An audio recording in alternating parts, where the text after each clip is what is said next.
Buenas tardes, feliz lunes 2 de diciembre, llegó el mes más bonito. Bueno, para los que disfrutamos así de la Navidad, y el clima ventoso y lindo. Así es que, bueno, yo muy contenta de estar aquí, muy contenta de estar aquí con doña Zaira Mora, que nos acompaña hoy. ¿Cómo estás, Zaira? Hola, Vivi, saludos. Muy bien, gracias a Dios. Y también sí, feliz, empezando una época que siempre trae mucha alegría, ¿verdad?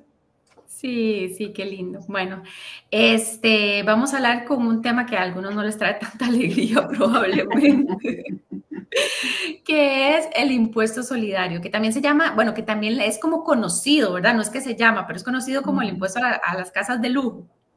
Sí, es correcto. No se llama así, No se llama. pero los medios le pusieron, lo bautizaron de esa forma y se quedó con ese nombre. Bueno, contanos un poco sobre qué es este impuesto solidario, cuáles son los objetivos, por qué se creó.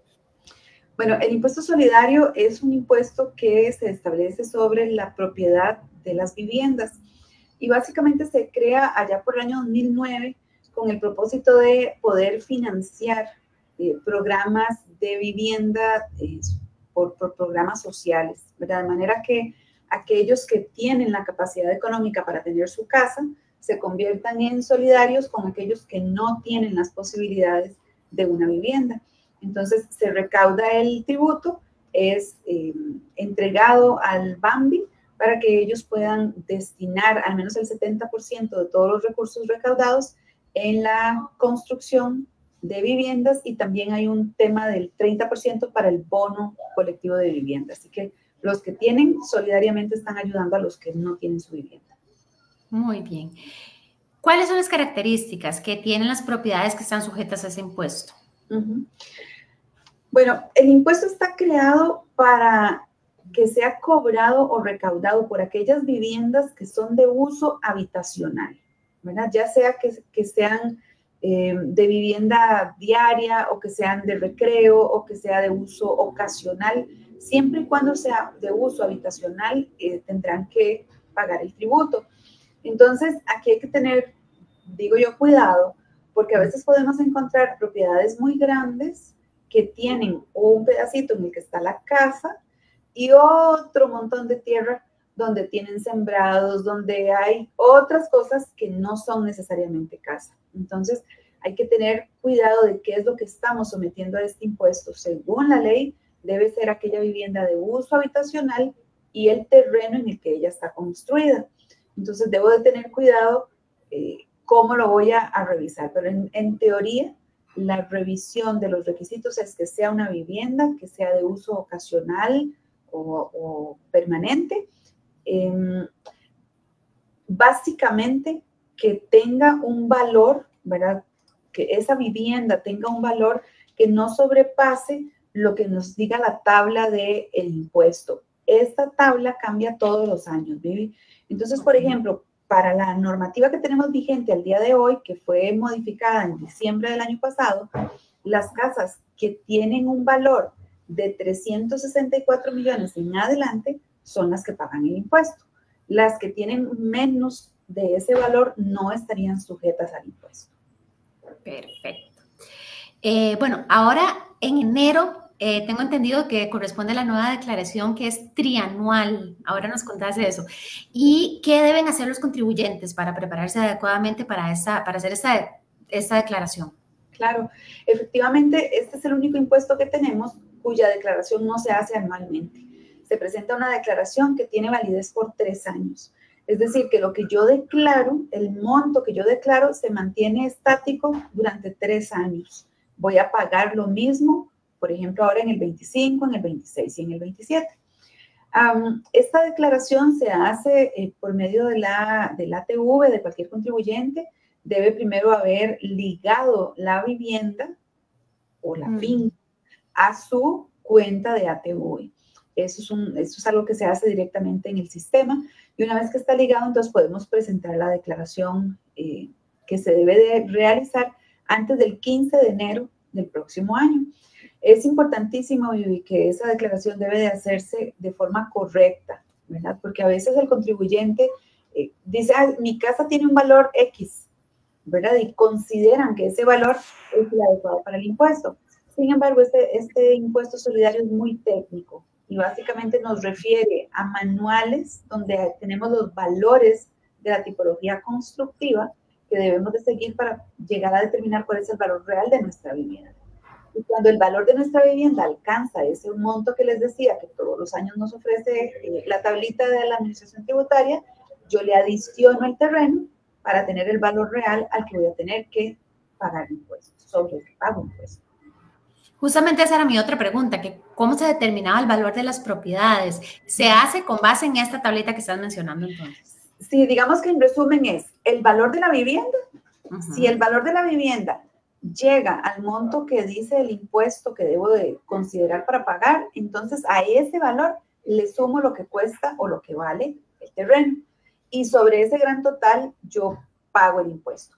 Si determino el valor de mi vivienda y está por debajo del monto, entonces ahí quedo, ¿verdad? Ahora, es importantísimo cuando determinamos el valor de la vivienda que debemos de considerar que es el valor de toda la vivienda, incluyendo aquellas áreas comunes o incluyendo aquellas cosas que no son nada más la vivienda. Por ejemplo, si tenemos piscina, si tenemos rancho donde hacemos fiestas, si tenemos aceras, todas esas cosas que usualmente no las consideramos como casa, debemos de incluirlas porque la ley nos exige que sean las viviendas y todas sus obras complementarias. Ok. ¿Y qué pasa? Es que ahora dijiste algo que me llamó la atención. ¿Qué pasa si, por ejemplo, en mi declaración anterior, digamos, mi casa entraba en este impuesto, pero este año ya no entra según esa tablita? Ya no tengo que hacer ni siquiera declaración. Eso es muy importante, Vivi. Nosotros, al igual que con cualquier otro impuesto, estamos inscritos como contribuyentes, ¿verdad? Entonces, yo no puedo simplemente decir, ya no clasifico porque ya el valor no alcanza y entonces dejo de declarar.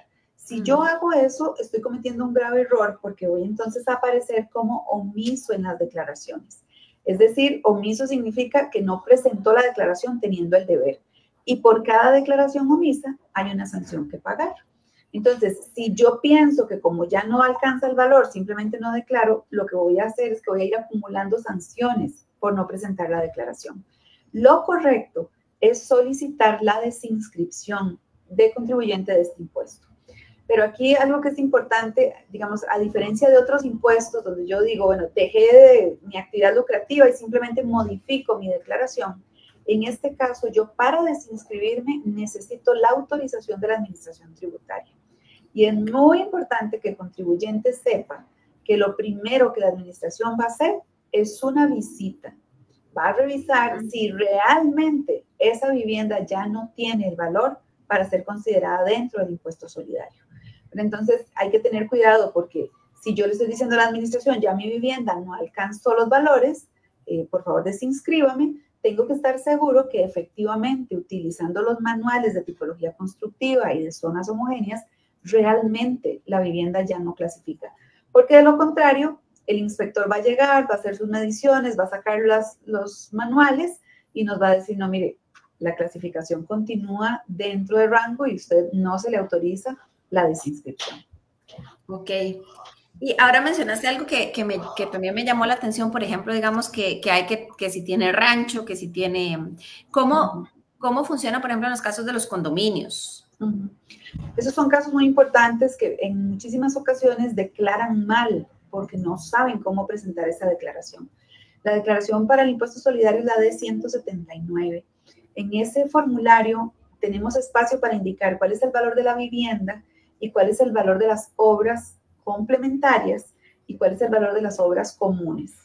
Entonces, cuando hablamos de obras comunes, es usualmente cuando vivimos en condominio, ¿verdad? En régimen de condominio, y tenemos áreas comunes como el rancho, la piscina, los parqueos, no sé qué otras cosas puedan incluirse ahí. Cuando se tiene un área en condominio, en los mapas o en los planos, debe aparecer una tabla de proporcionalidades. Ahí se puede identificar cuál es la proporción que le corresponde a cada condominio de esa área común. Entonces, el perito que esté haciendo la valoración de la vivienda para presentar una declaración correcta va a decir cuál es el valor de la vivienda y cuál es el valor de las áreas comunes de conformidad con ese coeficiente que dice la tablita. Entonces, que es bien técnico. Sí, no es algo como que me siente yo y lo haga así. No, nuestra recomendación siempre es que lo hagan con gente que sepa, ¿verdad? Digamos, para revisar estos planos o estas tablitas, lo ideal es un perito que conozca del tema para que pueda realmente llegarse al verdadero valor de la vivienda. Ya entiendo por qué es trianual. Sí.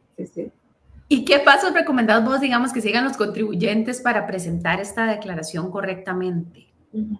Bueno, lo primero, Vivi, que hay que decirle a los contribuyentes es que no lo dejen para el último día, ¿verdad? ¿Qué pasa? Venimos llegando de vacaciones, de época navideña, el mes de enero comienza despacito, la gente apenas comienza a calentar motores y cuando se dan cuenta estamos 15 de enero, fecha en que hay que presentar la declaración y entonces están corriendo, ¿cómo puedo hacerlo?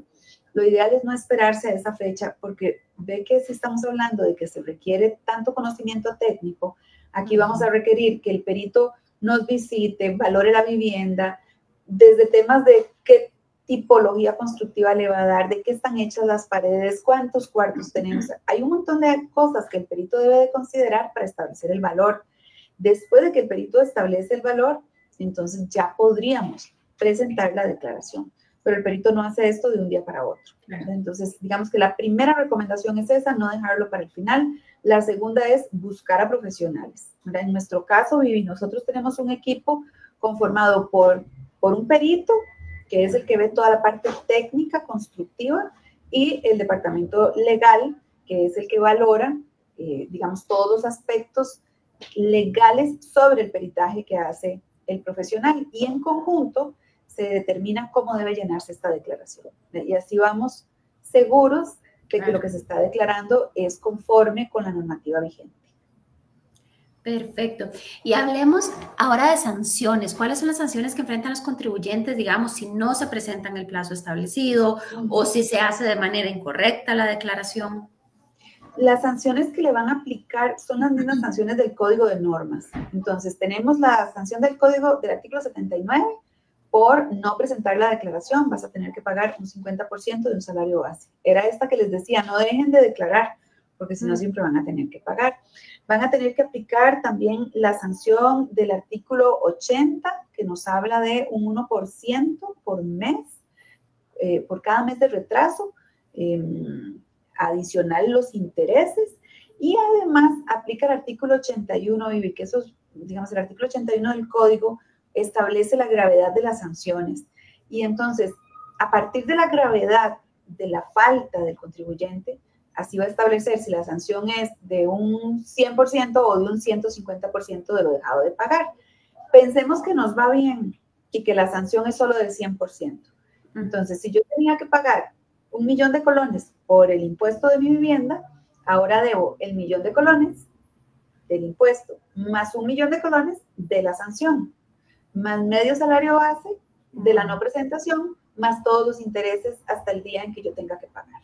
Entonces se convierte en una carga muy fuerte si nosotros no le hacemos frente a las fechas, ¿verdad? Mejor hacerlo bien desde el principio, porque así están grandes esas sanciones. Sí. Mi otra pregunta que tenía por ahí, Zaira, es ¿qué tipo de documentación debe tener un contribuyente, digamos, para respaldar esta declaración? Bueno, lo ideal sería que el contribuyente tenga a mano y que guarde y custodie, por ejemplo, los planos constructivos, ¿verdad? El perito, ya sea de la administración o un perito independiente, es algo que le va a pedir. Le va a permitir darse cuenta si realmente se está declarando conforme con lo que se construyó. Entonces, los planos constructivos son necesarios y guardar las declaraciones que se van haciendo, sobre todo al lado o junto con el peritaje que haga el profesional, porque el peritaje se va a convertir en algo medular para poder defender ante la administración pública que lo que se presentó realmente es correcto. Perfecto. Ya se nos fue el tiempo, pero tal vez ya para terminar, algunos los hemos mencionado, digamos, en estos 15 minutos, pero ¿cuáles son los errores más comunes al declarar este impuesto? Y creo que lo más importante, ¿cómo pueden evitarse? Sí, hay muchos errores, Vivi, que hemos visto digamos, con el correr de los años, pero tal vez uno de los más importantes es no saber calcular adecuadamente las áreas comunes, ¿verdad? Porque entonces, como no sabemos calcularlo, porque no sabemos leer esta tablita, ponemos un valor ahí al azar y eso implica que estamos declarando de forma incorrecta y podemos tener sanciones por no declarar con exactitud los datos. Ese es uno de los que con frecuencia ocurre. Y también otro que hemos visto a lo largo del tiempo es que las personas que no se hacen asesorar utilizan la declaración municipal para tomar de ahí los valores y presentar la declaración del impuesto solidario. Y ahí tal vez hay que aclarar que aunque las dos declaraciones deberían utilizar los mismos manuales emitidos por el Ministerio de Hacienda, no siempre es así. Pero, por ejemplo, yo podría estar ahora en enero del 2025 presentando mi declaración del impuesto solidario y no sé qué valores poner. Entonces, voy y reviso mi última declaración municipal y es de hace 5 años atrás. Aunque la haya hecho bien, tiene valores completamente desactualizados. Entonces, cuando presento mi declaración de impuesto solidario, va a ir con errores porque no estoy brindando los datos correctos para el año de la declaración. Por ahí hay que tener mucho cuidado de qué es lo que estoy declarando. Perfecto. Muchísimas gracias, Zaira. Se nos va siempre muy rápido el tiempo y creo que tal vez, no sé, hoy más que nunca, yo creo que el consejo con el que nos vamos es asesórense, háganlo con expertos. Ya saben que en actualidad tributaria hay todo un equipo que los puede ayudar para establecer y para presentar correctamente esta declaración. Sí, sí, así es. Nada más nos llaman o nos escriben y con mucho gusto los asesoramos.